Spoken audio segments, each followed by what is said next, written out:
Philippe Jonca, comment vous vous sentez? On est à une semaine du procès des assassins présumés de votre fils. Comment vous vous sentez? Stressé. Je, savoir comment ça va se dérouler. Voilà, c'est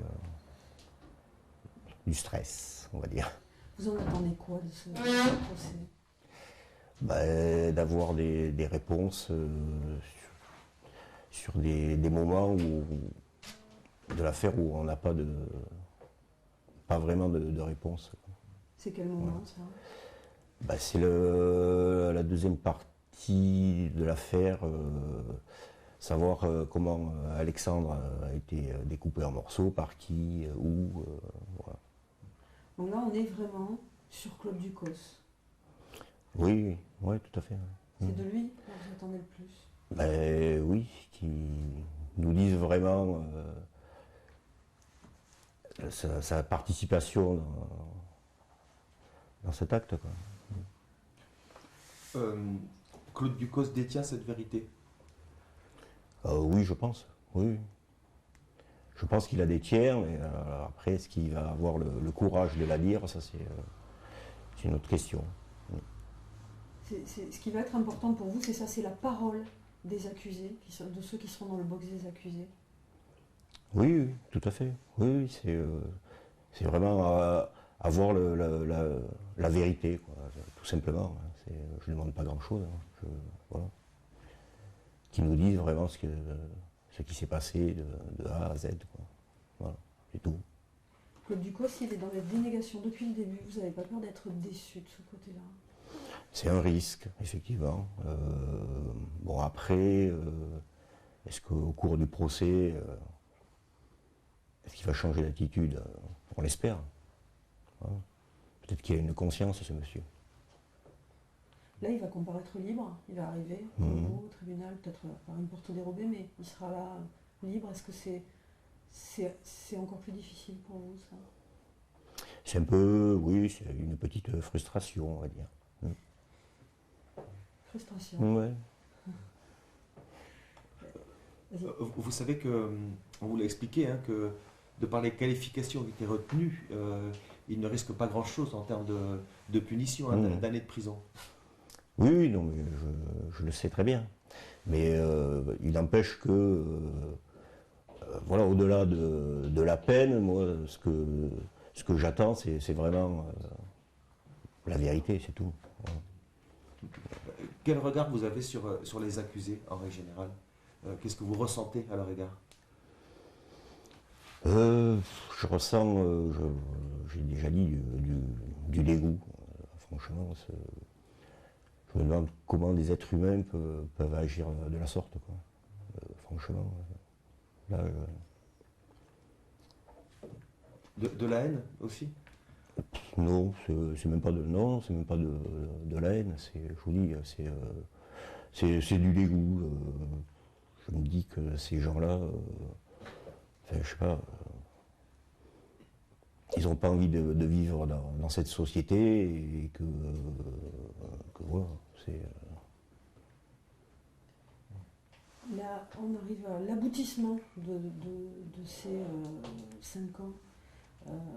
Qu'est-ce qui a été le plus douloureux pour vous, le plus marquant? Oui, de ces 5 ans avant le procès? Le plus dur à vivre, ça a été les 22 mois qui ont précédé la découverte du fémur, parce que c'était la période où on ne savait rien. Et c'est très difficile à vivre quand on ne sait rien. On n'a aucun élément pour savoir ce qui s'est passé. Là, c'était très compliqué. Enfin, pour moi, ça a été très difficile. Après, bon, évidemment, ça a été encore plus difficile lors de la découverte du fémur.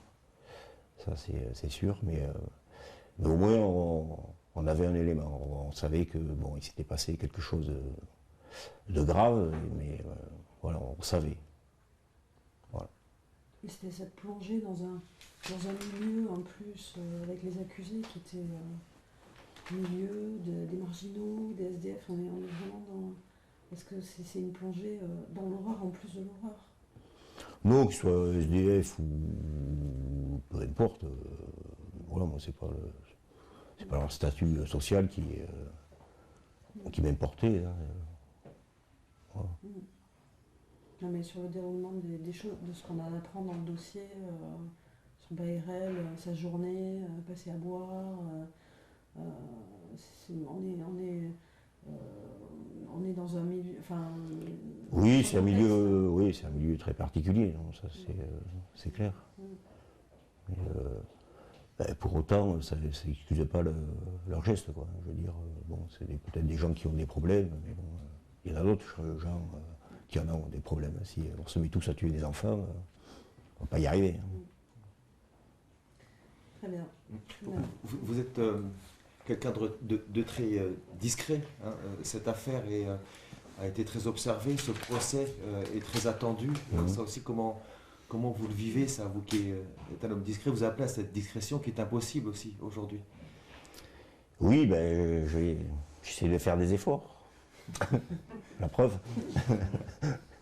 Donc non, mais oui, c'est compliqué aussi pour moi. C'est vrai que je ne suis pas quelqu'un qui aime forcément s'exprimer.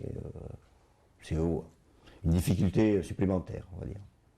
Mais est-ce que ce procès, quand il sera terminé, ça sera le retour peut-être à une certaine tranquillité? Oui, je pense. Oui. Voilà, une fois que le procès sera passé, peut-être qu'on pourra un petit peu laisser retomber la pression qu'il y a eu pendant ces 5 années. Oui. Justement, est-ce que vous êtes entouré pour ça, soutenu, parce que c'est quelque chose, c'est beaucoup de stress, c'est beaucoup d'émotions, et tout d'un coup, ça va retomber. Est-ce que vous n'avez pas peur de craquer à la fin, ce qui serait tout à fait normal? Après, ma réaction, je ne sais pas vous dire comment je vais la gérer. Non, mais après, j'ai de la famille ici, j'ai de la famille dans les Landes, donc on est quand même assez...